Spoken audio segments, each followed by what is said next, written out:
Okay, so you may have noticed I'm wearing a suit made of some kind of metal. It's tiny metal rings. The metal conducts electricity better than my body, so electricity would rather go through this metal suit than through me. This works great as long as it all stays together. There's a bunch of parts. There's like pants and a shirt connected together with a belt, and there's individual gloves and a separate helmet. And basically, as long as they all stay together, then everything will be great. I also have rubber boots supported by insulators, so you can see the sparks leaving my body as they head to ground, so you know that the electricity is really going through me.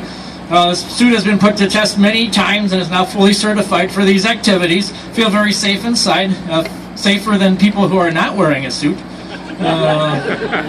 guys are probably okay. You're good. So we always do some low power testing of the suit just before we crank it up. If the suit's parts are not all connected together, electricity flows through me instead of the suit. This will cause me significant discomfort and some unplanned entertainment. So you might be getting some extra entertainment tonight. So how about we test out the suit and see if it works?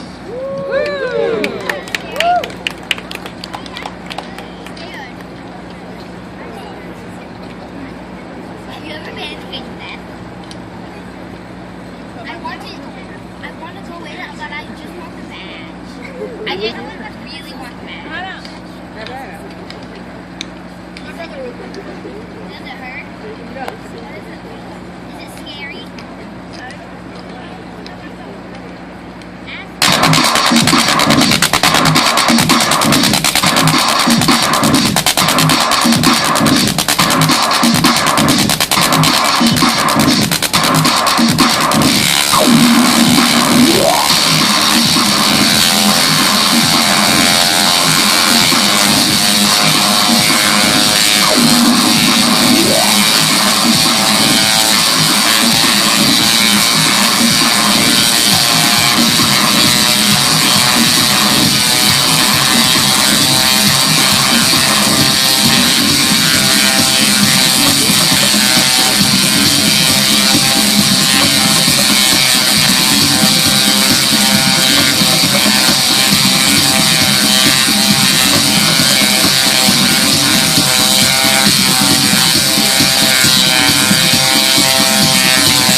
In the end, there can be only one.